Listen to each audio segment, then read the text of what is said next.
시편 73편 1절부터 19절입니다. 하나님이 참으로 이스라엘 중 마음이 정결한 자에게 선을 행하시나 나는 거의 넘어질 뻔하였고 나의 걸음이 미끄러질 뻔하였으니 이는 내가 악인의 형통함을 보고 오만한 자를 질투하였음이로다.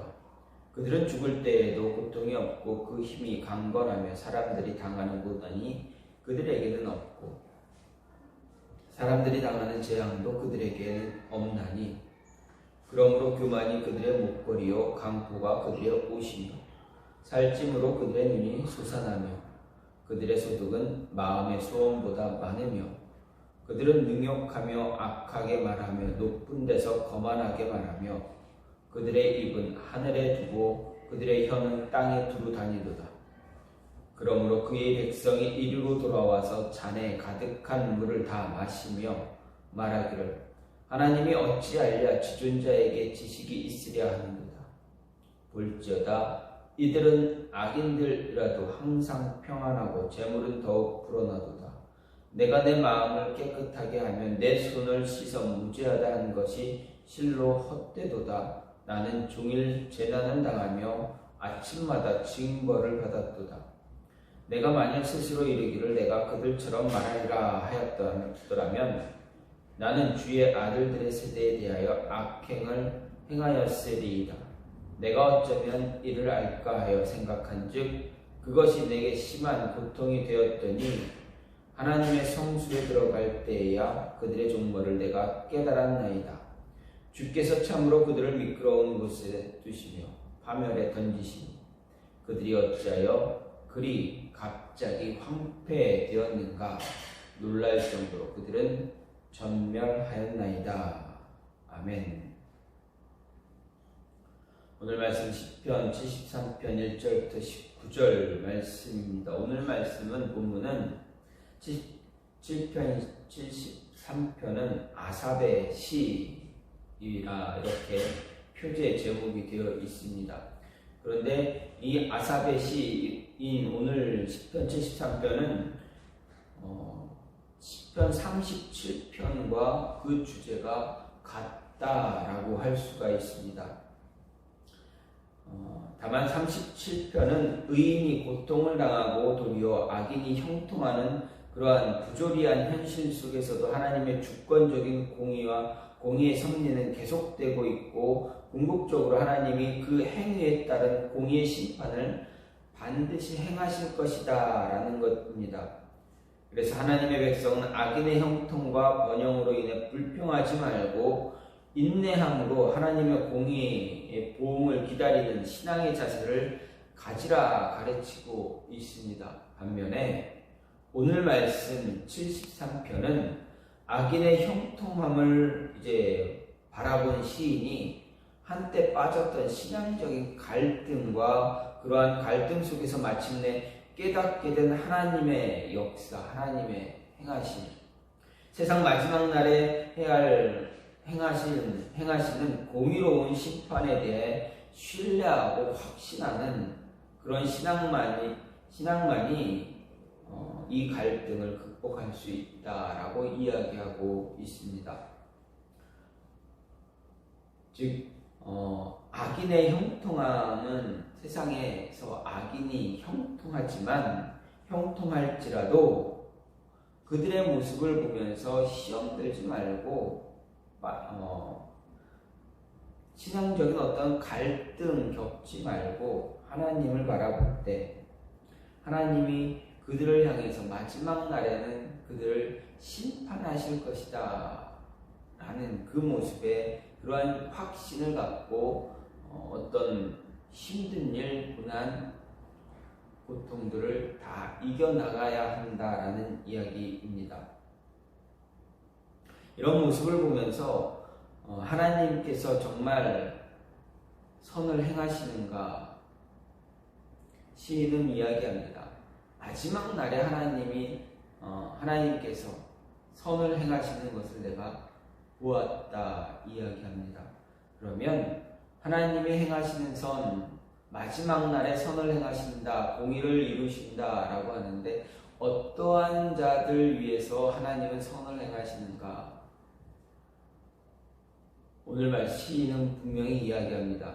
하나님이 선을 베푸시는데, 선을 행하시는데 어떠한 자에게 행하시는가를 생각해야 되는데, 생각할 수 있다라고 이야기할 때 어떠한 자에게 선을 행하시는가? 먼저 마음이 정결한 자에게 하나님은 선하심을 베푸신다는 이야기입니다. 1절 말씀을 보면 시인은 하나님은 마음이 정결한 자에게 선을 행하시는 분이다 라고 분명하게 고백하고 있습니다. 여기서 하나님이 선을 행한다라는 것은 은혜와 복을 베풀어 주신다라는 이야기와 같습니다. 시인은 하나님의 공의로운 분이다라는 것을 믿었습니다. 그래서 하나님은 의인에게는 은혜와 복을 베푸시고 악인에게는 형벌을 베푸신다라고 분명하게 생각했습니다. 그런데 어떻습니까? 그가 현실을 바라보니, 지금 자신이 살아가는 그 현실을 바라보니 그 믿음이 흔들리기 시작했다라고 고백합니다. 아니, 단순히 믿음이 흔들릴 정도가 아니라 그 큰 시험에 들어서 시인은 커다란, 정말 감당할 수 없는 시험에 들었고 믿음을 포기할 뻔했다라고까지 고백하고 있습니다. 시인은 분명 하나님이 선을 행하시는 분이다라는 걸 분명히 알고 있었는데 왜 자신이 믿음을 포기할 뻔했었다라고까지 고백하고 있는가입니다. 왜 이렇게 고백하고 있습니까? 여기서 시인이 말하는 하나님의 선이 과연 무엇일까 우리는 생각해 볼 수가 있습니다. 시인이 말하는 하나님의 선은 하나님 자신을 이야기하는 것과 같습니다. 다시 말해서 하나님의 거룩하심, 의로우심, 더불어서 하나님의 도덕적인 측면을 대표하는 속성이 바로 선입니다. 그래서 이 선이다라는 선을 이야기할 때 시인은 히브리 말로 토브라고 기록을 했습니다. 이 토브라는 이 말은 바로 하나님의 속성인 선을 이야기합니다. 선하신 분이다, 선하신 하나님 할 때 그 선하심을 이야기하는 것입니다. 이것은 하나님의 존재 자체가 선일 뿐만 아니라 모든 피조물에게 선으로 대하신다라는 의미가 있기 때문입니다. 하지만 분명히 시인은 하나님이 선을 행하시는 대상에 대해서도 말할 때 이스라엘 중 가운데 마음이 정결한 자에게 행하신다라고까지 고백하고 있습니다.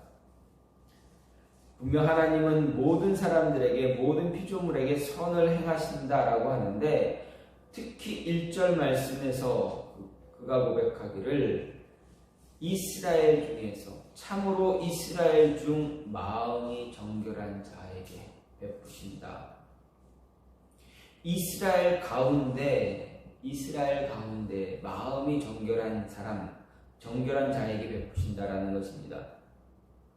여기서 정결하다라는 말은 순수하다, 깨끗하다, 비다라는 그러한 의미입니다. 즉 이것은 하나님께서 혐오하는 불결한 죄에서 분리되어 있고 깨끗한 마음으로 하나님을 섬기는 자를 나타내고 있습니다. 특히 여기서 마음이란 표현이 첨가된 것은 하나님께서 외모로 사람을 평가하지 않고 내면적인 요소를 중요시한다라는 사실을 다시 한번 강조하기 위해서입니다. 그런데 여기서 정결하다는 말과 함께 사용된 이스라엘 중이라는 표현, 이 표현이 모든 의미를 한정하고 있습니다. 즉 오늘 말씀은, 이 본문은 하나님께서 자신의 뜻대로 선택해서 구별한 민족인 이스라엘 중에서도 그 선택한 이스라엘 백성들 가운데에서 분리된 사람, 즉 정결한 자로 정결하게 분리된 사람들, 그들을 대상으로 선을 행하신다라는 이야기입니다.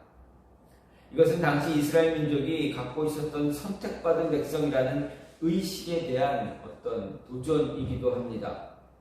당시 이스라엘 자손들 중에 많은 이들이 하나님 앞에서 지켜야 할 언약은 소홀히 하면서 자신들이 택함받은 민족이다라는 사실만 가지고 하나님께서 자신들을 지키시고 보호하시고 축복하실 것이다 라고 맹신했기 때문입니다.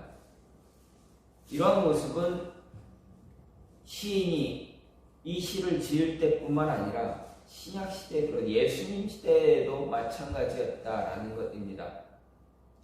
예수님이 오셨을 때, 예수님 사역하실 때도 많은 대부분의 유대인들 그리고 종교 지도자들, 그들이 어떤 생각했습니까? 자신들은 선택받은 백성이다라는 것을 끝까지 믿었습니다. 그리고 자신들이 구원받을 것이다 라고 그들은 주장했습니다. 그러나 예수님은 무엇라 이야기했습니까? 너희가 다 구원받은 것이 아니다. 분명히 말씀하셨습니다. 그뿐 아닙니다. 구약시대 시인이 지난 이후에 이제 북이스라엘이나 남유다가 멸망할 때 그 시기에도 마찬가지입니다. 대부분의 많은 이스라엘, 대부분의 유대인들, 백성들, 종교 지도자들, 그들이 어땠습니까? 또 위정자들, 왕과 정치자들 어땠습니까? 자신들은 선택받은 백성이기 때문에 멸망하지 않을 것이다. 하나님이 지키시고 보호하시고 축복하실 것이다 라고 굳게 믿었습니다. 하지만 그 결과 어떻게 됐습니까? 북이스라엘과 남유다는 다 멸망했습니다. 노예로 끌려가고 나라가 망하고 노예로 끌려갔습니다. 그런 가운데 분명하게 이야기하는 것, 시인이 말하는 것이 너희들 가운데 마음이 정결한 자에게만 하나님이 선을 베풀어 주실 것이다 라는 것입니다. 이렇게 이스라엘 백성들에게 잘못된 축복관을 가진 이들을 향해서 시인이 이야기합니다. 그 시인은 그들이 혈통적으로 이스라엘 자손들이라는 이유만으로 하나님께서 그들을 향해서 선을 행하는 것이 아니다 라고 강하게 이야기합니다. 이런 시인의 선포는 여러 선지자들에 의해서도 증거가 되었습니다. 하나님의 아들 예수 그리스도의 오심을 예비했던 세례 요한에 의해서 다시금 이제 증거가 되었습니다. 그래서 마태복음 3장 8절 9절 말씀 보면 그러므로 회개에 합당한 열매를 맺고 속으로 아브라함이 우리 조상이라고 생각하지 말라. 내가 너희에게 이르노니 하나님이 능히 이 돌들로도 아브라함의 자손이 되게 하시리라. 너희가 아브라함의 육체적인 후손이다라는 것만 가지고 너희가 모든 축복, 은혜 받는 것이 아니다라는 이야기입니다. 하나님은 능히 이 돌들로도 아브라함의 자손이 되게 하실 수 있다는 것입니다. 아브라함의 자손이란 사실을 넘어서 회개에 합당한 열매를 요구하는 세례 요한의 증거는 바로 이스라엘 백성들 가운데 정결한 자들에게 자신의 선하심을 나타내신다는 오늘 말씀과 같은 그런 맥락으로 생각할 수가 있습니다. 이런 자를 대상으로 하나님은 선을 행하신다라는 것 잊지 말아야 합니다. 하나님은 악인이 형통하는 것처럼 보이는 이 세상 속에서도 위축되지 않고 마음의 청결함을 유지하는 그렇게 의로운 삶을 살아가는 자신의 백성들에게 분명히 이야기합니다. 내가 너희를 위해 선을 베풀어 줄 것이다. 내가 너희를 보호하고 지키고 은혜를 주고 축복해 줄 것이다 라고 말씀하시는 것입니다. 따라서 우리는 시인이 말하는 요구하는 대로 마음이 정결한 자가 되어줘야 합니다. 그래야 우리의 삶에 하나님의 선이 임하실 것이다. 임하게 된다라는 것입니다. 두 번째로 우리 선을 베푸는 하나님의 선이 임하는 자들, 어떤 사람들에게 하나님이 선을 베풀어 주시는가? 하나님만 바라보는 자에게 선을 행하신다라는 이야기입니다.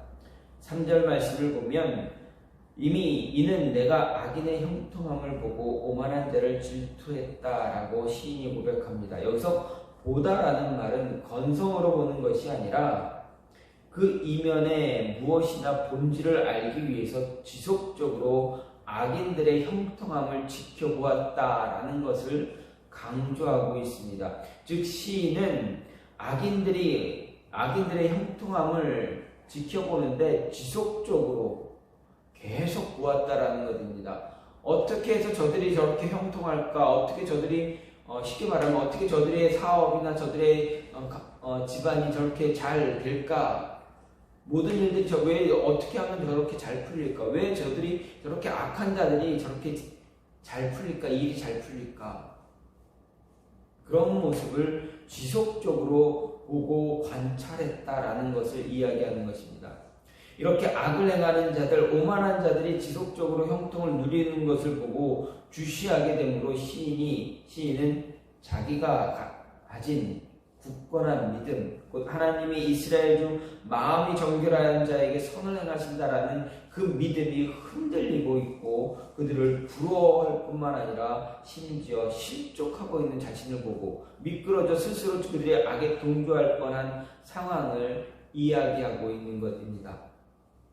또 시인은 악인과 더불어 오만한 자를 언급합니다. 그런데 이 오만한 자는 스스로를 높이고 자랑하는 사람들을 말합니다. 특히 오만한 자는 외적인 겉으로 드러나는 형통으로 인해서 그 마음이 지극히 높아지고 교만해져서 자신의 그릇된 일까지 다른 사람들에게 정당화하고 오히려 과시하는 사람들을 이야기합니다. 특히 여기서 오만한 자에게 정관사가 사용되었다라는 것을 볼 때 당시 시인의 주변에 이런 자들이 적지 않았다라는 것을 이야기합니다. 오만한 자의 이런 태도는 의롭게 살고자 하는 사람들을 당황하게 만듭니다. 왜 그렇습니까? 그들은 고난 중에서도 의롭게 살아가려고 노력하는 자들을 향해서 너희가 악하다라고 하는 우리들의 삶이 이토록 형통한데 의롭다는 너희들은 왜 그토록 고난 가운데 사느냐라고 조롱하기를 일삼았기 때문에입니다. 오늘 시편 73편의 저자도 이와 같은 오만한 자의 형통 그리고 그들의 뻔뻔한 말을 무시 들었을 것입니다. 그랬기 때문에 그의 입술을 통해서도 계속 그런 모습을 이야기하고 있습니다. 하나님의 선하심과 공의로우심을 확신하는 시인에게 이런 오만한 자들의 태도와 말은 그가 겪는 고난 그 자체보다도 더 큰 어려움을 주었을 것이 분명합니다. 더 큰 시련으로 다가왔을 것입니다. 그래서 시인이 고백하기를 실족할 뻔했다. 심지어 그들을 질투하는 상황까지 이르게 되었다라고 고백하고 있는 것입니다. 그런데 정작 시인은 나중에 이런 악한 사람들과 오만한 사람들이 하나님의 공의로 마지막 날에 그들의 종말을 보았다라고 고백하는 것을 볼 때 악인들과 오만한 자들은 모두 그 마지막이 잘못되었다라는 것을 알 수가 있습니다. 따라서 시인은 이런 악인들의 모습과 오만한 자들의 모습을 바라보는 것이 아니라 오직 선하신 하나님만 바라보는 것이 더 중요하다라는 것을 깨달아야 한다 이야기합니다. 따라서 우리는 시인의 마지막 고백의 말처럼 우리의 눈으로 보는 것이 전부라 생각하지 말아야 합니다. 하나님의 선하심은 언제나 하나님만 바라보는 자들에게 주어진다라는 사실 잊지 말아야 합니다. 그래서 보여지는 악인과 오만한 자의 형통을 보고 부러워하지 말고 어떤 상황에서도 오직 하나님만 바라보는 자들을 향한 하나님의 선하신 계획을 생각하고 그리고 하나님만 바라보며 따라가야 한다라는 것입니다. 성경에 나오는 모든 믿음의 선배들의 삶을 보십시오. 그들의 삶을 볼 때 그들은 어떤 상황에서도 하나님 외에 다른 것 바라본 자들이 아니다라는 것입니다. 하나님 외에 다른 것을 바라본 사람들, 그런 사람들이 없다는 것을 성경을 통해서 우리는 알 수가 있습니다. 아무리 고난과 고통이 그들의 삶을 붙들고 있더라도 하나님이 아닌 다른 것에 시선을 고정시키지 않았습니다. 오직 하나님만 바라봄으로 인해서 이유도 모르는 고통을 참음으로 인해서 처음보다 갑절의 은혜를 받기도 했다라고 고백하는 자들이 있습니다. 욥기를 보면 욥의 모습에서 우리는 알 수가 있습니다. 그의 고통, 고난, 그가 받은 이유 아무것도 모릅니다. 그러나 그는 어땠습니까? 오직 하나님만 바라봤습니다. 자신의 믿음 흔들리지 않고 하나님만 바라보았더니 나중에 어떻게 됩니까? 갑절의 은혜를, 모든 것에 갑절의 은혜를, 그 갑절의 축복을 받았다라고 성경은 이야기합니다. 또한 도저히 이해할 수 없는 상황의 연속이었음에도 불구하고 끝내 노예로 잡혀간 나라의 총리가 돼서 위대한 하나님의 역사를 직접 몸으로 경험하며 살아왔던 그런 믿음의 선배도 있습니다. 누구입니까? 요셉입니다. 누구입니까? 다니엘입니다. 그의 세 친구들입니다. 그들은 노예로 끌려갔습니다. 돈에 팔려가고 포로로 전쟁에 져서 포로로 끌려갔습니다. 노예였습니다. 노예와 같습니다. 그런데 어떻습니까? 그들의 마지막은 하나님의 선하심이 그들에게 임함으로 인해서 하나님은 그들을 보호하시고 지켜주시고 인도해 주셔서 축복해 주셔서 끝내는 마지막은 어땠습니까? 끌려간 나라, 잡혀간 나라, 팔려간 나라의 총리가 돼서 그 나라를 다스리는 자가 되었다. 그 나라만 다스리는 것이 아니라 주변에 더 큰, 더 많은 영향력을 줄 수 있는 자들이 되었다. 주는 자들이 되었다라는 것입니다. 하나님의 선하심은 오직 하나님만 바라보며 따라가는 자들에게 나타난다라는 것 잊지 말아야 합니다. 따라서 우리가 가져야 할 모습은 무엇입니까? 우리의 시선을 다른 곳에 두는 것이 아니라 오직 하나님께 고정시켜야 한다라는 것입니다. 여러분의 시선을 다른 것이 아닌 세상의 가치가 세상의 가치 있는 것이 아니라 오직 하나님만 바라보는, 하나님께 고정시키는 여러분의 시선이 되길 간절히 소망합니다. 마지막으로 하나님의 선하심이 누구에게 임하고 있습니까? 경솔하게 말하고 행동하지 않는 자에게 하나님의 선하심이 임하고 있다라는 것입니다. 악인과 같이 행동하지 않는 자에게 하나님의 선하심이 임하고 있다는 이야기입니다. 15절 말씀을 보면 시인은 이야기합니다. 내가 만일 스스로 이르기를 내가 이렇게 말하리라 하였다면 주의 아들들의 시대를 대하여 괴유를 행하였으리라 말합니다. 여기서 이렇게가 가리키고 있는 말은 12절부터 14절 말씀입니다. 그리고 주의 아들들의 시대는 하나님을 사랑하고 두려워하는 모든 시대의 경건한 자들을 이야기합니다. 또 괴유를 행하였으리다는 배반하는 것이 되었을 것이다. 또는 손상을 입혔을 것이다 라는 말입니다. 따라서 15절을 다시 정리하면 12절부터 14절에서 언급한 대로 자신의 말을 내뱉었다면 하나님을 경외하는 하나님의 자녀들을 배신하고 그들에게 큰 손상을 주었을 것이다 라는 그러한 의미가 됩니다.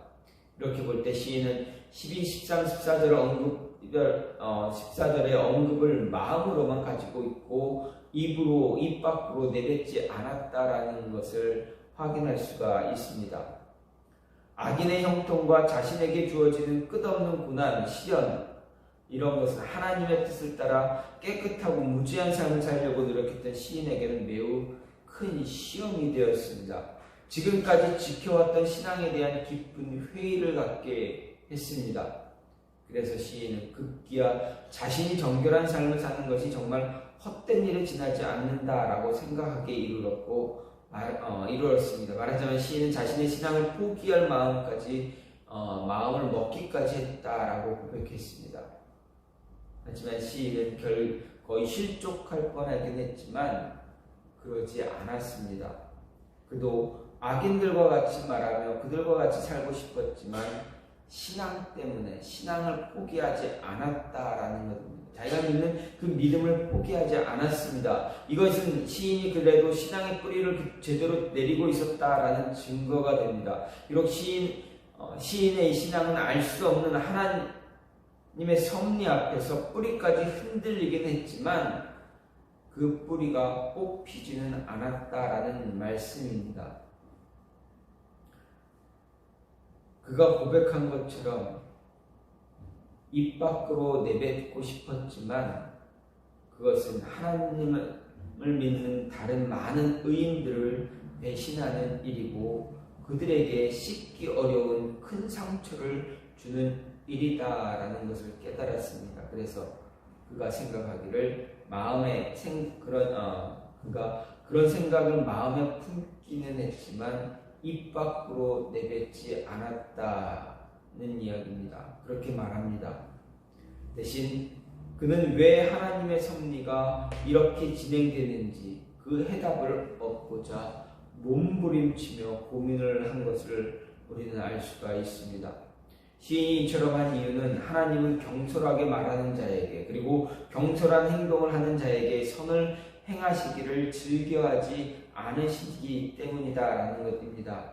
선하신 하나님은 언제나 우리에게 선을 행하기를 우리에게 선을 행하기를 즐겨하십니다. 선을 행하시기를 즐겨하십니다. 그 이유가 무엇입니까? 하나님은 선한 분이기 때문입니다. 그렇기에 우리가 선을 행하지 않고 악인들과 같이 말하고 생각하며 행동하는 것을 원하지 않으십니다. 우리에게 선을 행하시기를 즐겨하신다면 우리가 먼저 하나님의 선을 생각하며 말하며 행동해야 합니다. 특히 말에 대한 교훈에 대해 잊지 말아야 할 것, 그것은 확실하지 않은 것에 경솔하게 입 밖으로 내뱉어서는 안 된다라는 것입니다.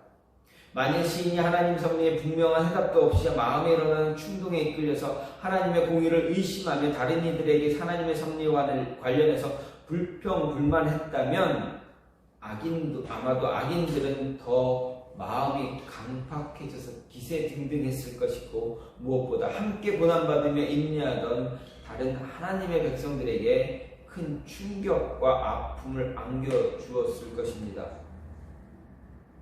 어쩌면 그 때문에 많은 성도들이 그리스도인의 삶을 포기하고 세상이 원하는 그런 악한 삶에 동참하게 될지도 모릅니다. 따라서 말을 하기 이전에 먼저 생각하고 행동할 수 있는 모습이 우리에게 있어야 합니다. 경솔하게 말하지 않고 행동하지 않는 것 얼마나 중요합니까? 이렇게 행하는 이런 경솔한 말과 경솔한 행동을 하지 않는 자들에게 하나님은 선하심을 베풀어 주신다라는 것입니다. 끝까지 참고 인내하며 기다리는 자에게 하나님은 선을 베풀어 주십니다. 끝까지 붙잡아 주시고 지켜주시고 보호하시고 하나님의 은혜를 베풀어 주신다라는 것 잊지 마시기 바랍니다. 하나님은 저와 여러분에게 선하심을 베풀어 주길 원하고 계십니다. 그리고 베풀어 주고 계십니다. 그러면 우리는 어떻게 해야 되느냐? 그 선하심을 우리가 받아들이기 위해서 어떻게 해야 되느냐? 경솔하게 말하고 행동하는 것 삼가해야 됩니다. 오직 하나님만 바라보아야 합니다. 우리의 마음을 정결하게 유지해야만 합니다. 이런 모습 갖춤으로 인해서 하나님의 선하심이 여러분의 삶에 늘 넘쳐 있기를 간절히 소망합니다. 시간같이 기도하기 원하는 하나님, 우리의 삶에 하나님의 선하심이